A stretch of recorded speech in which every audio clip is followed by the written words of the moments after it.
tempat dimakamkan karena para syuhada itu dimakamkan di tempat dia perang. Dia perang di sini, meninggal di sini, dimakamkan dengan baju perangnya dia. Dan ketika itu kalau misalnya mau tahu cerita Uhud, Madinah di situ, Nabawi di situ, dan Nabawi ini adalah pusat kotanya lah ya. Iya, ibu kotanya. Ibu kota di situ di Nabawi di situ. Dan dari Jabal Rumah ini Nabi memerintahkan 50 sahabat pemanah. Dan di atas ini bukit pemanah ini namanya Jabal Rumah. 50 sahabat dan dipimpin oleh Abdullah bin Jubair. 50 pemanah ini melawan ketika itu musyrikin 3.000 orang dan muslimin awalnya 1.000, keluar dari 300 orang munafik, jadi sisa 700 dan 50 dipakai di sini, sisa infanterinya 650 orang. Ya. Ditaruh di sini, di kanan sini, supaya ketika datang bisa dihadang dan ditembakin oleh panah. Dan pintu bentengnya Madinah di situ. Jadi kita ini di luar bentengnya Madinah dulu. Uhud ini termasuk di luar bentengnya Madinah. Dan sebab dulu perseteruan antara sahabat dan Nabi. Nabi, kita perang nunggu di benteng apa kita keluar dari benteng? Nabi awalnya dia pengen di benteng aja biar aman, nanti kita lemparin tombak, kita lemparin panah dari dalam benteng Madinah. Betul. Dan tapi sahabat banyak yang tidak ikut Badar. Nabi, kami pengen syahid juga. Keluarlah kita cari, kita perangin dari luar lah.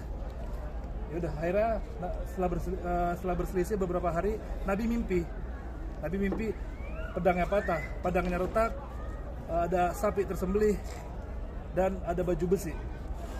Sahabat nanya, apa takwil mimpi kamu wahai Nabi? Pedang patah berarti banyak, pedang retak itu banyak dari sahabatku yang terbunuh dan sapi tersembelih, kata Nabi. Di riwayat itu orang terdekat Nabi meninggal, itu setelah itu terjadi adalah Hamzah meninggal, dan baju besi kota Madinah terjaga aman oleh perang itu. Dan kalau kita ceritakan cukup panjang cerita perang Uhud ini, mungkin kita ceritakan sekilasnya saja. Jadi Nabi memerintahkan 50 orang di atas itu, di gunung Jabal Rumah. Nabi bilang, menang kalah jangan ada yang turun. Kita menang, kita kalah jangan ada yang turun, sampai Nabi memerintahkan kita untuk turun. Dan ketika itu pas awal perang, strategi ini bagus, soalnya mereka tidak bisa menyerang dari arah manapun. Mereka mau nggak mau harus melawan infanteri di sini dan dipanahin dari sini. Jadi mereka pacar kacir. Padahal mereka 3.000 orang melawan Muslim 650 infanteri, 50 pemanah. Dan pemanah pada masa itu kayak sniper lah kata orang kalau zaman sekarang. Jadi satu orang kalau misalnya dia ahli panah bisa nembakin 3 anak panah sekalian. Jadi bisa ditembakkan 3 anak panah, sekali tembak itu bisa 50 orang meninggal di situ. Saat gara-gara ada 50 di situ kan, minimal 50 orang meninggal gara-gara panahnya itu. Dan setelah itu kocar-kacir lah pasukan kafir Quraisy ini. Kocar-kacir, dan setiap orang kafir Quraisy ini orang jahiliyah. Dia perang masih bawa cewek, bawa rebana segala macam dulu kan untuk musik-musik penyemangatnya. Sampai pasukan itu lari kocar-kacir, pasukan yang ceweknya yang pada penyanyinya segala macam ditinggal.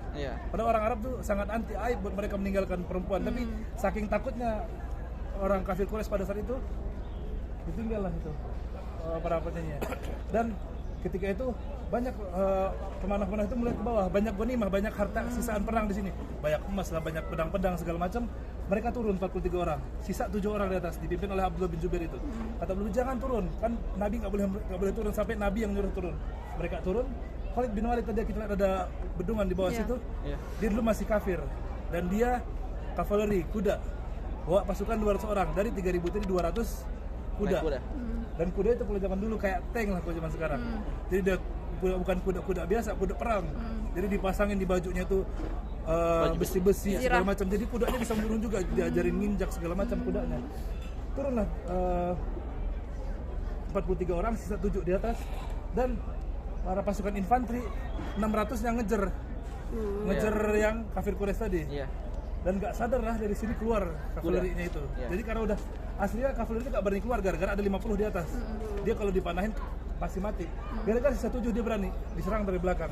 Jadi muslimin dikepung dari depan dan belakang. Dan yang di depan nggak tahu kalau dari belakang dikepung juga, karena udah mengejar itu ke sana lagi, udah mulai ngejar arah kembali ke Makkah. Karena kalau kita tarik garis lurus, Makkah dilurus di sana situ.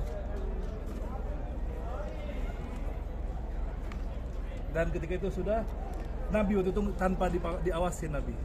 Dan gak ada sahabat yang tadi yang ceritain tadi, cuma sisa Tolha sendiri kan, sama Sa'ad berdua. Saat itu kecemplung dibikin parit sama orang munafik dulu, bikin parit sama dia. Jadi yang melindungi Nabi asli 2 orang, Sa'ad dan Tolha.